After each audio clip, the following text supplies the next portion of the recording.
Back to clean news UP. चलिए देखते हैं उत्तर प्रदेश की 25 फटाफट बड़ी खबरों को। इससे पहले आप न्यूज को कहां से देख रहे हैं हमें कमेंट में बताना बिल्कुल ना भूलें। साथ ही हमारे फेसबुक पेज को भी फॉलो करें। फेसबुक पेज का लिंक डिस्क्रिप्शन में दिया गया है। सीएम योगी की इस योजना से सुधरा कई बेटियों का भविष्य, आप भी उठा सकते हैं लाभ। कन्या भ्रूण हत्या को रोकने और बेटियों के जीवन स्तर में सुधार के लिए सरकार के द्वारा लागू की गई कन्या सुमंगला योजना संजीवनी साबित हो रही है। इससे न केवल भ्रूण हत्या में कमी आई बल्कि बेटियों के जीवन स्तर में सुधार में भी मदद मिली। गरीब परिवार के कोई भी व्यक्ति इस योजना का लाभ ले सकता है, बस उसकी वार्षिक आय 3 लाख से कम होनी चाहिए। योजना के तहत 3 लाख या इससे कम सालाना आय वाले परिवार में बेटी के जन्म लेने पर 2,000 रुपए, 1 वर्ष का टीकाकरण पूर्ण होने पर 1,000 रुपए, कक्षा 1 में प्रवेश के समय 2,000 रुपए, कक्षा 6 में प्रवेश के समय 2,000 रुपए, कक्षा 9 में प्रवेश के समय 3,000 और 10वीं व 12वीं की परीक्षा उत्तीर्ण करने के बाद डिग्री या 2 वर्ष से अधिक के डिप्लोमा कोर्स के लिए प्रवेश लेने पर 5,000 रुपए एकमुश्त प्रदान किए जा रहे हैं। एक्सप्रेसवे पर मिलेगी एयर एम्बुलेंस की सुविधा, बनेगा व्हीकल चार्जिंग स्टेशन। पश्चिमी उत्तर प्रदेश के साथ ही दिल्ली और एनसीआर के लोगों के लिए जल्द ही बड़ी खुशखबरी मिलने वाली है। जल्द ही दिल्ली मेरठ एक्सप्रेसवे पर एयर एम्बुलेंस की सुविधा उपलब्ध कराई जाएगी, जिससे कि हादसों के दौरान घायलों को जल्द से जल्द चिकित्सकीय सुविधा उपलब्ध हो सके। एयर एम्बुलेंस के शुरू होने से गंभीर रूप से घायल या हाईवे पर चलते समय बीमार मरीजों को काफी सुविधा मिलेगी। एयर एम्बुलेंस से ऐसे लोग समय से अस्पताल पहुंच सकेंगे और उनको चिकित्सकीय सुविधा उपलब्ध हो सकेगी। अब एलेक्सा से मिलेगी रेलवे की जानकारी। प्रयागराज जंक्शन से हुई शुरुआत, बना देश का पहला रेलवे स्टेशन। अब एलेक्सा सॉफ्टवेयर का प्रयोग रेलवे ने भी करना शुरू कर दिया। जी हां, अब रेलवे के रनिंग स्टाफ को रेल संरक्षा संबंधी नियमावली और अन्य अहम जानकारियां एलेक्सा सॉफ्टवेयर के द्वारा मिलेंगी। इसकी शुरुआत प्रयागराज जंक्शन से हुई। इस प्रकार की शुरुआत के बाद प्रयागराज देश का पहला ऐसा रेलवे स्टेशन बन गया। प्रयागराज पहुंचे chairman railway board VK Tripathi ने जब एलेक्सा सॉफ्टवेयर की खूबियां जानी तो उन्होंने उस सॉफ्टवेयर को बनाने वाले रेल कर्मियों की सराहना की। लंबित मामलों में अंतरिम आदेशों के विस्तार से हाई कोर्ट का इनकार। इलाहाबाद हाईकोर्ट ने अपने और अधीनस्थ न्यायालयों के समक्ष लंबित सभी मामलों में अंतरिम आदेशों के विस्तार से इनकार कर दिया। कोर्ट ने कहा कि कोविड-19 महामारी की स्थिति में सुधार हुआ है और दैनिक काम भी सामान्य रूप से होने लगा है। उत्तर प्रदेश 6.91 लाख करोड़ का कर्जदार, 40% कर्ज योगी सरकार की देन। कांग्रेस के वरिष्ठ नेता और पूर्व केंद्रीय मंत्री पी चिदंबरम ने रविवार को बेरोजगारी और गरीबी के आंकड़ों के साथ शिक्षा, स्वास्थ्य सहित अन्य क्षेत्रों में उत्तर प्रदेश की कथित बदहाली की तस्वीर पेश की और सत्तारूढ़ भारतीय जनता पार्टी पर निशाना साधा। चिदंबरम ने कहा कि इस प्रदेश पर 6,62,091 करोड़ का कर्ज है, जिसमें से 40% योगी सरकार की देन है। लखनऊ में प्रदेश कांग्रेस मुख्यालय में पत्रकारों से बातचीत में चिदंबरम ने कहा कि आज उत्तर प्रदेश में 5वें चरण का मतदान हो रहा है। बहुत ही मेहनत से ये चुनाव लड़ा जा रहा है। जेलों में बंद बुजुर्ग कैदी किए जाएंगे रिहा। सुप्रीम कोर्ट ने यूपी सरकार को दिया रिहाई पर विचार करने का आदेश। उत्तर प्रदेश की जेलों में बंद उन कैदियों के लिए राहत भरी खबर है जो सजा के 14 साल पूरे कर चुके हैं या जिनकी उम्र 60 वर्ष से ज्यादा है। सुप्रीम कोर्ट ने जेलों में कैदियों की भरमार और उनकी सुनवाई न होने को देखते हुए यूपी सरकार को इनकी रिहाई पर विचार का आदेश दिया है। यूपी में 7,000 से ज्यादा कैदी ऐसे हैं जो 10 वर्ष से ज्यादा समय से जेलों में हैं। कोर्ट ने कहा कि सरकार दंड विराम धारा 433A के तहत कमेटी बनाकर ऐसे मामलों को स्वतः विचार के लिए ले। जून में आएगी कोरोना की चौथी लहर, 4 महीने तक चलेगी वेव, अगस्त में रहेगा पीक पर। कोरोना की तीसरी लहर अभी पूरी तरह से खत्म भी नहीं हुई कि इस बीच चौथी लहर की भविष्यवाणी हो गई। बताया जा रहा है कि जून के तीसरे हफ्ते में चौथी लहर शुरू हो सकती है जो अक्टूबर तक चलेगी। ये भविष्यवाणी की है आईआईटी कानपुर के वैज्ञानिकों ने। यहाँ के रिसर्चर्स का कहना है कि देश में कोविड की अगली यानी चौथी लहर 22 जून के आसपास आएगी जो कि 24 अक्टूबर तक चलेगी। आपको बता दें कि आईआईटी कानपुर के वैज्ञानिकों ने इससे पहले कोरोना को लेकर जो भी अनुमान लगाए थे तकरीबन वे सब सही साबित हो चुके हैं। हालांकि चौथी लहर कितनी खतरनाक होगी इसके जवाब में शोधकर्ताओं का कहना है कि कोरोना वायरस के नए वेरिएंट के सामने आने के बाद इसकी गंभीरता का पता चल जाएगा। फार्मासिस्ट के लिए रजिस्ट्रेशन से पहले देनी होगी एग्जिट परीक्षा, जाने पूरी जानकारी। उत्तर प्रदेश के करोड़ों छात्रों के लिए जरूरी खबर है। फार्मेसी में पंजीकरण से पहले उम्मीदवारों को एग्जिट परीक्षा देनी होगी। केंद्र सरकार ने फार्मेसी काउंसिल ऑफ इंडिया के प्रस्ताव को मंजूरी देते हुए अधिसूचना जारी कर दी। इसमें कहा गया कि डिप्लोमा इन फार्मेसी परीक्षा पास करने के बाद रजिस्ट्रेशन से पहले उम्मीदवारों को एग्जिट परीक्षा देनी होगी। परीक्षा उत्तीर्ण करने के बाद ही उम्मीदवार स्टेट फार्मेसी काउंसिलिंग में फार्मासिस्ट के रूप में पंजीकरण के लिए पात्र होगा। पांचवें चरण में 61 सीट्स पर मतदान संपन्न। शाम 5 बजे तक हुई 53.98% वोटिंग। उत्तर प्रदेश में विधानसभा चुनाव के 5वें चरण में 12 जिलों की 61 विधानसभा सीट्स के लिए रविवार सुबह 7 बजे से चल रहा मतदान संपन्न हो गया। ताजा आंकड़ों के मुताबिक शाम 5 बजे तक इन सीट्स पर 53.98% मतदान हुआ। मैदान में उतरे प्रत्याशियों की संख्या 693 है, जिनमें 90 महिलाएं हैं। मतदाताओं की संख्या 2.25 करोड़ है। इनमें 1.20 करोड़ पुरुष, जबकि 1.05 करोड़ महिला और 1727 थर्ड जेंडर के मतदाता शामिल हैं। 5वें चरण में कुछ सीट्स पर विशेष नजर है। जनवरी 2025 से कानपुर लखनऊ एक्सप्रेसवे पर फर्राटा भर सकेंगी गाड़ियां। कानपुर लखनऊ एक्सप्रेसवे के लिए कवायद तेज कर दी गई। इसके निर्माण के लिए करार हो गया है। NHAI और निर्माण एजेंसी के बीच हुए MOU के तहत जनवरी 2025 से इस पर वाहन फर्राटा भरने लगेंगे। एक्सप्रेसवे को लखनऊ हाईवे, रायबरेली हाईवे और कानपुर लखनऊ में बनने वाली रिंग रोड से जोड़ा जाएगा। इसके लिए अलग से लिंक रोड मिलेगी। कानपुर लखनऊ एक्सप्रेसवे का निर्माण PNC इंफ्राटेक करेगा। 17 निर्माण एजेंसीज में सबसे कम दर PNC ने दी, इसलिए उसे 14% कम में निर्माण ठेका दे दिया गया है। सपा समेत कई विपक्षी दलों के नेताओं ने कर ली है विदेश भागने की तैयारी। उत्तर प्रदेश के मुख्यमंत्री योगी आदित्यनाथ ने रविवार को विपक्षी दलों पर हमला बोलते हुए कहा कि चुनाव में भारतीय जनता पार्टी की प्रचंड जीत और अपनी हार का एहसास होते ही सपा सहित कई विपक्षी नेताओं ने विदेश भागने की तैयारी कर ली। महाराजगंज जिले के सिसवा में विधानसभा क्षेत्र में आयोजित चुनावी जनसभा में योगी आदित्यनाथ ने कहा कि भारतीय जनता पार्टी राज्य में फिर पूर्ण बहुमत प्राप्त कर सरकार बनाने के रास्ते पर बढ़ चली है और ये एहसास होते ही सपा सहित विपक्षी नेताओं ने विदेश भागने की तैयारी कर ली है। उन्होंने दावा किया कि कोई ऑस्ट्रेलिया और इंग्लैंड जाने के फिराक में है तो कोई नेपाल भागने की तैयारी में लगा है। मैं डरने वाला नहीं, जिंदा रहकर नाक में कर दूंगा दम। खुद पर हुए हमले पर बोली ओवैसी। AIMIM के राष्ट्रीय अध्यक्ष असदुद्दीन ओवैसी ने रविवार को भाजपा पर जमकर निशाना साधा। कुशीनगर, पडरौना और खड्डा विधानसभा क्षेत्रों में आयोजित चुनावी जनसभाओं में उन्होंने कहा कि बीजेपी झूठ बोलने में माहिर है। पिछले चुनाव में रोजगार देने का वादा कर आए थे, जो झूठा साबित हुआ। मुख्यमंत्री के मुंह से हमेशा मुगल कब्रिस्तान आदि निकलता है। वो समाज में नफरत फैलाने का कार्य करते हैं, जबकि ओवैसी व कुशवाहा नफरत मिटाने के लिए काम करते हैं। उन्होंने पूछा कि आखिर स्लॉटर हाउस से भाजपा को एतराज क्या है।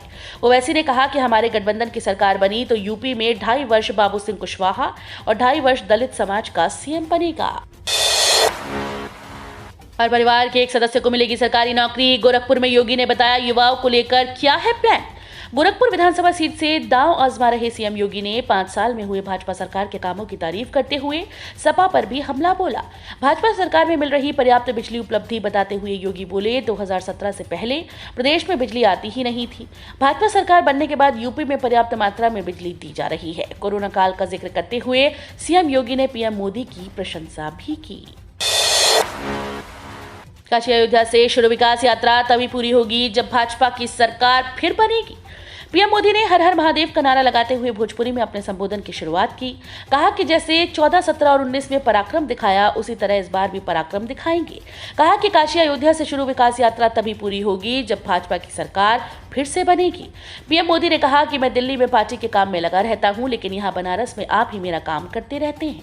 आप कार्यकर्ताओं से हमें बहुत कुछ सीखने का मौका मिलता है। हमारा संगठन ही परिवार है। घोर परिवारवादी लोग हमारा मुकाबला नहीं कर सकते। हमारे कार्यकर्ता देश के लिए काम करते हैं। मऊ में गरजे शिवराज। अखिलेश को बताया दंगेश तो खुद को कहा यूपी का असली मामा। यूपी इलेक्शन 2022 मऊ जिले के घोसी विधानसभा के सराय सादी में चुनावी जनसभा को संबोधित करने पहुंचे मध्य प्रदेश के मुख्यमंत्री शिवराज सिंह चौहान ने विपक्ष पर जमकर हमला बोला। इस दौरान उन्होंने सपा सरकार में हुए अपराधों की याद दिलाई तो विकास के लिए बीजेपी के पक्ष में समर्थन मांगा। उन्होंने साफ किया कि पूरा मध्य प्रदेश उन्हें मामा कहता है, जबकि वो उत्तर प्रदेश के असली मामा है। शिवराज चौहान ने दावा किया कि यूपी में बीजेपी की प्रचंड बहुमत की सरकार दोबारा बनने जा रही है। मुख्यमंत्री शिवराज सिंह चौहान ने सपा मुखिया अखिलेश यादव औरंगजेब और दंगेश के रूप में संबोधित किया। मायावती ने किया बसपा की बड़ी जीत का दावा। बोली विपक्षी दलों के होश उड़े। बहुजन समाज पार्टी सुप्रीमो मायावती ने रविवार को उत्तर प्रदेश विधानसभा के 5वें चरण के हो रहे मतदान में लोगों से मतदान केंद्रों पर पहुंचने की अपील करते हुए दावा किया कि आने वाले कल उनकी पार्टी का है।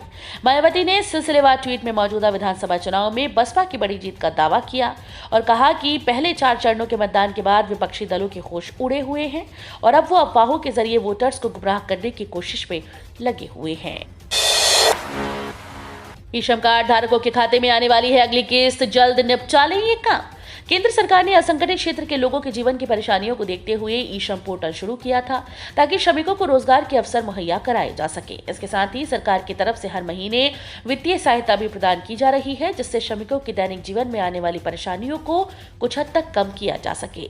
ई श्रम कार्ड का रजिस्ट्रेशन कराने वाले श्रमिकों के बैंक खातों में सरकार पहली किस्त डाल चुकी है। अब जल्द ही सरकार दूसरी किस्त भी ट्रांसफर करने वाली है। अगर आप भी अगली किस्त का लाभ लेना चाहते हैं तो उससे पहले ही आपको कुछ आवश्यक कार्य करने होंगे, नहीं तो आपके खातों में अगली किस्त मार्च में आने में परेशानी हो सकती है। आगरा में शुरू हुआ उर्स और 2 दिनों तक रहेगा फ्री ताजमहल। आगरा के ताजमहल में मुगल बादशाह शाहजहां का 367वां उर्स कल से शुरू हो गया। उर्स का आयोजन 2 दिन तक चलेगा। इस दौरान और 2 दिन तक ताजमहल भी फ्री रहेगा। 3 दिन तक ताजमहल के अंदर बनी मुमताज और शाहजहां की असली कब्रों को टूरिस्ट देख सकेंगे। इसे लेकर भारतीय पुरातत्व सर्वेक्षण ने अधिसूचना जारी कर दी है। शाहजहां का उर्स हर साल हिजरी कैलेंडर के रजब माह के 25, 26 और 27 तारीख को मनाया जाता है, लेकिन इस साल रजब माह की ये तारीख 27 फरवरी, आज 28 फरवरी और 1 मार्च को है। फिर तबाही मचा सकता है ओमिक्रॉन का नया सब वेरिएंट। WHO ने बताया कितना खतरनाक। दुनिया भर में कोरोना वायरस के मामलों में कमी जरूर हुई, लेकिन अभी भी इसका खतरा चलता नहीं दिख रहा। कोरोना वायरस लगातार अपना रूप बदल रहा है। अब तक उसके कई वेरिएंट सामने आए। कोरोना के ओमिक्रॉन वेरिएंट के सामने आने के बाद कहा गया कि ये कम खतरनाक है, लेकिन इसके भी सब वेरिएंट सामने आए। इससे लोगों की एक बार फिर से चिंता बढ़ गई है। एक स्टडी के मुताबिक कोरोना वायरस के ओमिक्रॉन वेरिएंट का सब वेरिएंट BA.2 न केवल तेजी से फैलता है, बल्कि ये गंभीर बीमारी का कारण भी बनता है। इस रिसर्च में सामने आया कि BA.2 और BA.2 वेरिएंट के बढ़ने के साथ ही पहले संक्रमित पाए गए लोग फिर से संक्रमित पाए गए। 1 अप्रैल से GST का नया नियम। 20 करोड़ रुपए से अधिक टर्नओवर वाले व्यवसायियों को 1 अप्रैल से B2B लेनदेन के लिए इलेक्ट्रॉनिक चालान काटना होगा। ये बात केंद्रीय अप्रत्यक्ष कर और सीमा शुल्क बोर्ड ने कही है। माल और सेवा कर कानून के तहत B2B लेनदेन पर 500 करोड़ रुपए से अधिक टर्नओवर वाली कंपनीज के लिए अक्टूबर 2020 से ई चालान अनिवार्य कर दिया गया था। बाद में इसे 1 जनवरी 2021 से 100 करोड़ रुपए से अधिक टर्नओवर वाली कंपनीज के लिए अनिवार्य बना दिया गया। पिछले साल 1 अप्रैल से 50 करोड़ रुपए से अधिक टर्नओवर वाली कंपनीज B2B लेनदेन के लिए ई चालान काट रही थी। चार्ट बनने के बाद कैंसिल किए ट्रेन टिकट पर मिलेगा रिफंड। IRCTC ने बताया तरीका। रेल यात्रियों के लिए जरूरी खबर है। आज के दौर में भारत में रोजाना करोड़ों लोग ट्रेन से यात्रा करते हैं, इसलिए रेलवे से जुड़े अपडेट्स के बारे में जानकारी रखना जरूरी हो जाता है। कई बार आपको किसी इमरजेंसी के कारण ट्रेन चार्ट तैयार होने के बाद भी रेल टिकट कैंसिल करना पड़ता है, लेकिन ऐसी स्थिति में भी आपको टिकट कैंसिलेशन का रिफंड मिलेगा। इंडियन रेलवे ने यह जानकारी देते हुए बताया कि किसी कारण से अगर चार्ट तैयार होने के बाद ट्रेन टिकट कैंसिल कराते हैं तो भी आप रिफंड का दावा कर सकते हैं। बदले दुनिया में मिलेगा लाभ। सैलरी है इतनी तो रिटायरमेंट से मिलेंगे करोड़ों रुपए। EPF खाता धारकों के लिए बड़ी खबर है। दरअसल केंद्र सरकार 1 अप्रैल से नए कानून लागू करने जा रही है, जिसके बाद PF खातों पर कर मुक्त योगदान पर अघोषित सीमा के तहत कर लागू किया जाएगा। जिसके मुताबिक गैर सरकारी कर्मचारियों के लिए कर मुक्त योगदान 2.5 लाख रुपए से अधिक की राशि होने पर यह राशि टैक्स के दायरे में आ जाएगी। वहीं सरकारी कर्मचारियों के लिए आंकड़ा 5 लाख रुपए की सीमा का निर्धारण करता है। इसका मतलब है कि यदि कोई गैर सरकारी कर्मचारी अपने PF खातों में 2.5 लाख रुपए से अधिक की राशि जमा करेगा तो वह राशि टैक्स के दायरे में आ जाएगी। SBI PNB ग्राहकों के लिए बड़ी खबर। बंद हो सकती है बैंकिंग सेवाएं, बदलेंगे नियम। SBI और पंजाब नेशनल बैंक के ग्राहकों के लिए बड़ी खबर है। दोनों बैंकों ने अपने ग्राहकों के लिए अलर्ट जारी कर दिया। इसके तहत ग्राहकों को 31 मार्च से पहले पैन को आधार से लिंक करना होगा। अगर ग्राहकों ने ढिलाई की तो उनकी बैंकिंग सर्विस रुक सकती है। दरअसल स्टेट बैंक ऑफ इंडिया ने अपने ग्राहकों को एक अलर्ट जारी किया, जिसमें कहा कि 31 मार्च 2022 से पहले पैन कार्ड को आधार से लिंक कराना जरूरी है, वरना बैंकिंग सेवाएं प्रभावित हो सकती हैं। SBI ने साफ कहा है कि ये अपडेशन करना बहुत जरूरी है और जो इसे नहीं करता उसकी बैंकिंग सेवा ठप हो सकती है। मुख्तार अंसारी के गढ़ को भेजना सियासी दलों के लिए बड़ी चुनौती। उत्तर प्रदेश की मऊ विधानसभा सीट पर सुर्खियों में है पिछले 5 चुनाव से यहां मुख्तार का कब्जा है। इस बार उन्होंने ये सीट अपने बेटे के लिए छोड़ दी। भाजपा अपराध के खिलाफ जीरो टॉलरेंस नीति के सहारे आत्मविश्वास से भरी है। राजनीतिक समीकरणों के बीच आम मतदाता नफा नुकसान तलाश रहा है। दलित व मुस्लिम बाहुल्य इस सीट पर कभी कमल नहीं खिल सका। यहां तक कि 2017 के चुनाव में जिले की 4 में से 3 सीटों पर भाजपा जीती, लेकिन मऊ में सफलता नहीं मिल पाई। चुनाव के पहले तक विकास का मुद्दा हवा में तैरता रहता है, लेकिन चुनाव आते ही अपराध मुक्त क्षेत्र व विकास हवा में चले जाते हैं। आगरा विश्वविद्यालय छात्रों की समस्या को हल करने के लिए करेगा कॉल सेंटर की स्थापना। वैसे तो आगरा विश्वविद्यालय में छात्रों के लिए समय समय पर कई योजनाएं शुरू की जा चुकी हैं, लेकिन उनका फायदा छात्रों को नहीं मिल पाया। हर रोज सैकड़ों छात्र मार्कशीट, डिग्री, एनरोलमेंट के लिए भटकते रहते हैं। एक बार फिर से आगरा विश्वविद्यालय छात्रों की समस्या का हल करने के लिए कॉल सेंटर की स्थापना करने जा रहा है।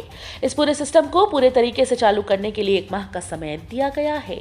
तो ये थी आज की 25 फटाफट बड़ी खबरें। अगर आपको न्यूज पसंद आई हो तो वीडियो को लाइक और शेयर जरूर करें। धन्यवाद।